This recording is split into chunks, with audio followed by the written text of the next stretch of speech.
KB 자산운용에서 나온 ETF인데요. 작정하고 에코프로랑 에코프로비엠 공매도 치는 거랑 똑같은 거죠. 취지 자체가 불순하고 당연히 잘 안 될 거라고 보고 있고요. 에코프로는 급격하게 줄었다가 다시 지금 늘어나는 추세예요. 1조 7천억까지 다시 늘었어요. 다시 신규로 어딘가에 다시 새로운 물량이 잔고가 쌓이기 시작한 거고요. 하지만 에코프로 BM도 수익률이 점차적으로 좀 회복이 될 거라고 보는 이유가 역시나 하반기에 출하량이 좀 회복이 되고 있고요. 판가 빠지는 거는 새로운 사실이 아닙니다. 이미 시장엔 다 알려 있고요. 판가조차도 4분기에는 회복될 것이라는 의견이 더 지배적이고요.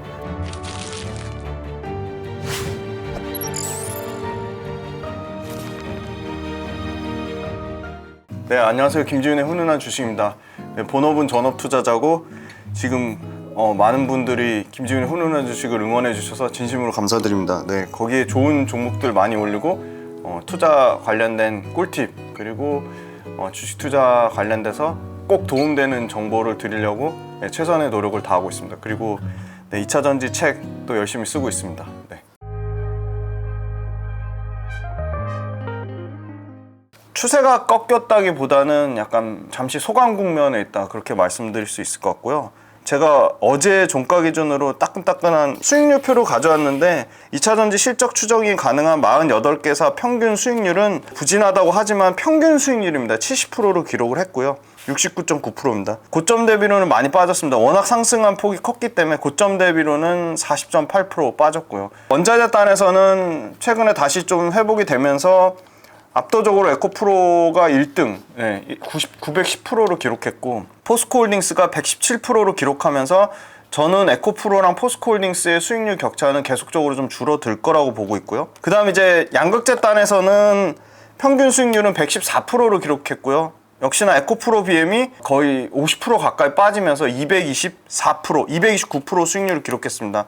하지만 에코프로 BM도 수익률이 점차적으로 좀 회복이 될 거라고 보는 이유가 역시나 하반기에 출하량이 좀 회복이 되고 있고요.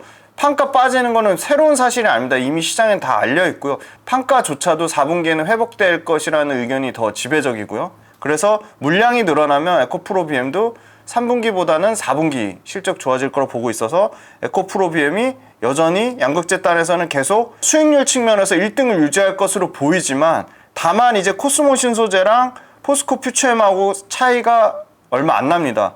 저는 역시나 계속 포스코 퓨처엠이 좋다고 말씀드리는데 포스코 퓨처엠 수익률이 130%인데 에코프로 BM 상승하면서 포스코 퓨처엠도 같이 수익률 격차를 줄이는 방향으로 계속 갈 거로 보고 있고요. 그 다음에 이제 양극재 다음으로 최근에 주가가 상당히 그래도 견조하게 유지되고 있는 게 양극재 부진한 동안 음극재 도전재 단에서는 수익률이 괜찮았습니다. 2차전지라고 다 빠지는 게 아니고 2차전지 내에서도 철저하게 차별화된 모습을 보여주고 있다.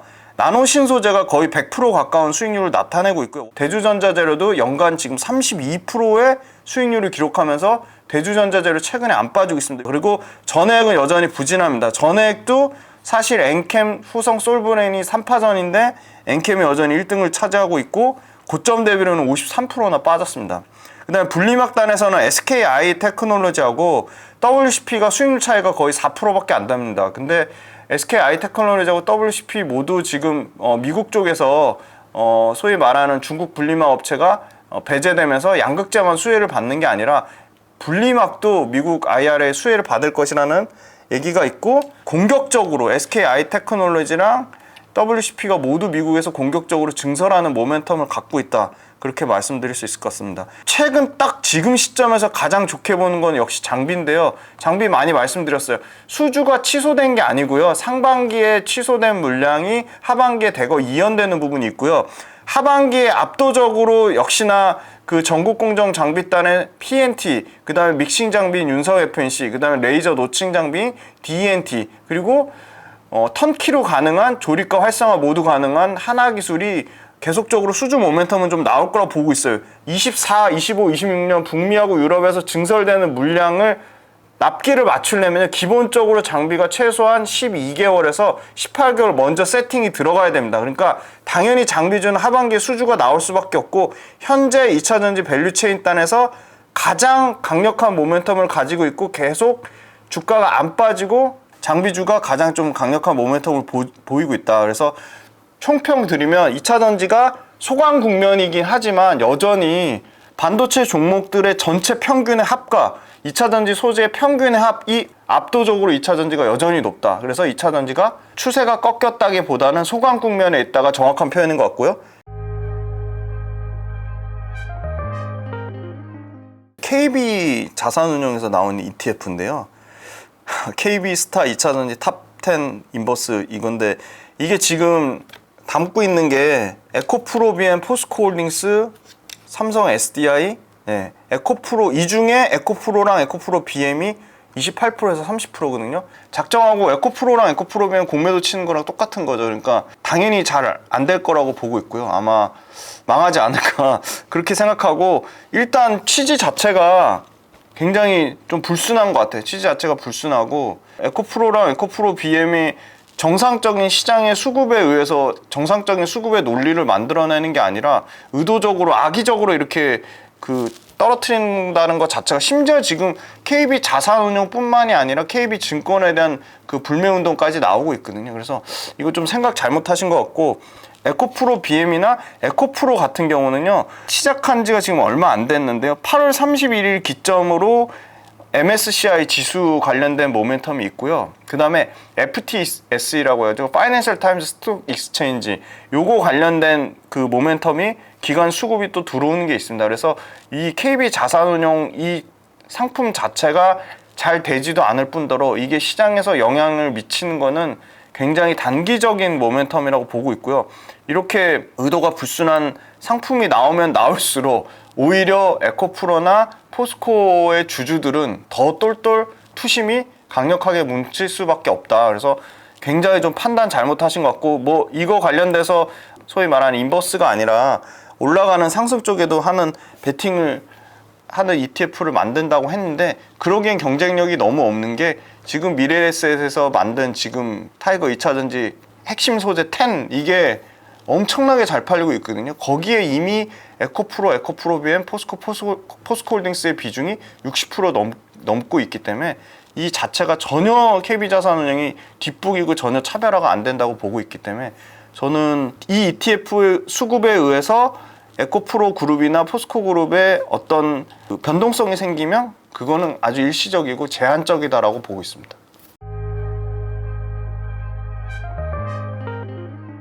첫 번째가 역시나 수급이 되게 쏠림 현상이 있었고요. 당연히 포스코 그룹보다 에코프로가 월등히 많이 올랐으니까 당연히 차익 실현 물량이 있을 수도 있는 거고 개인 투자자들이 끝까지 에코프로 3년 동안 들고 갈 거라고 생각했는데 그 중에 너무 싸게 산 물량들 있잖아요. 막 1월달이나 2월달에 사가지고 900%, 800%, 1000% 나신 분들은 당연히 수익 실현하는 게 정상적인 거죠. 그래서 그건 욕할 게 아닌 것 같고 그 다음에 이제 에코프로 관련돼서는 아까 말씀드린 MSCI 지수 그 다음에 FTSE 지수 관련돼서 수급이 들어오는 거는 8월 30일부터 9월 달인데 그거를 기대감에 선반영해서 미리 반영해서 땡긴 수급이 있겠죠. 그래서 그런 부분도 수급적인 부분이 정상화되는 과정 중에 있는 거고 세 번째는 여러 가지 노이즈가 있었죠. 에코프로 관련돼서 결국 이동채 회장님 구속된 부분도 있었고 사실은 이거는 확정은 아닌데 에코프로 머티리얼즈 상장 불투명한 거 아니냐 이게 노이즈가 있었는데 그거는 산업계 측면에서도요. 제가 전구체 관련돼서 말씀드리면 에코프로 머티리얼즈를 과도하게 뭐 칭찬 그런 개념이 아니라 이 전구체 관련된 내재화율이 극도로 낮거든요. 지금 우리나라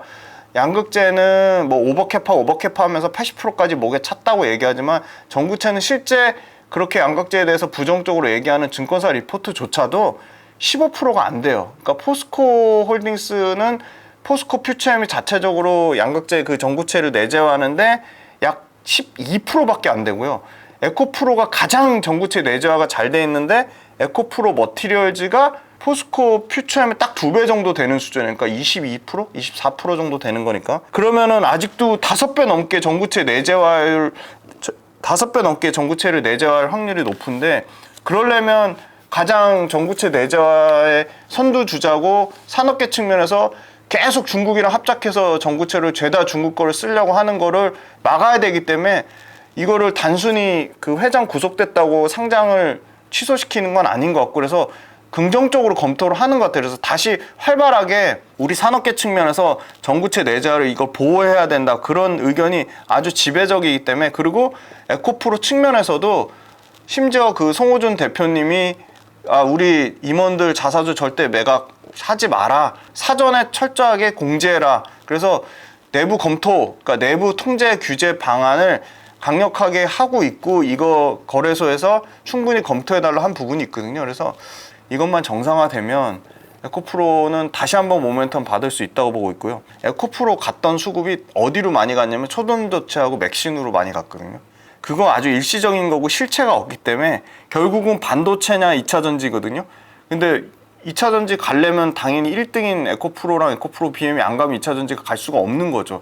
그러니까 불과 한 2달 전만 해도 야 이거 반도체가 가면 2차전지가 못 가는구나. 2차전지가 가면 반도체가 오히려 못 가는구나. 그렇게 생각을 했는데 시장 양상이 다른 게 뭐냐면 그렇게 하기에는 2차전지가 시총에서 차지하는 비중이 너무 커졌어요. 반도체랑 2차전지는 별도로 가기 조금 어려운 상황이 현재로서는 나오는 것 같아요. 그러니까 2차전지가 가면 반도체도 같이 갈 사이즈만큼 2차전지가 컸기 때문에 2차전지가 그렇게 쉽게 무너지진 않을 것 같고요. 그 다음에 에코프로랑 포스코그룹은 철저하게 말씀 주신 대로 공매도 현황에서 극명하게 갈리거든요.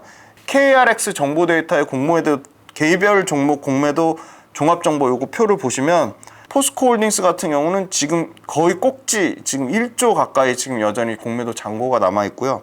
수량으로 치면 172만 주예요. 최근 한 달 동안에 또 급격하게 늘었어요. 그러니까 이게 완전 최신 데이터는 아니에요. 3일 전 거까지 나오는데 140만 주 초반대에서 172만 주까지 늘었고 잔고 금액으로 치면 1조니까 그래서 여전히 엄청나게 포스코홀딩스는 공매도를 치고 있다. 포스코 퓨처엠 말씀드리면 6천억대까지 최근에 조금 주는 것 같더니 다시 8천억대까지 늘었고 잔고로 치면 역대 최저예요. 왜냐? 주가는 그렇게 안 빠졌거든요. 덜 빠졌는데 잔고 수량이 늘었다는 거는 금액으로 더 커진 거죠. 그래서 182만 주 거의 역대 최대 수준의 수량으로도 8천억 넘게 잔고가 쌓였다. 그럼 에코프로는 어떠냐?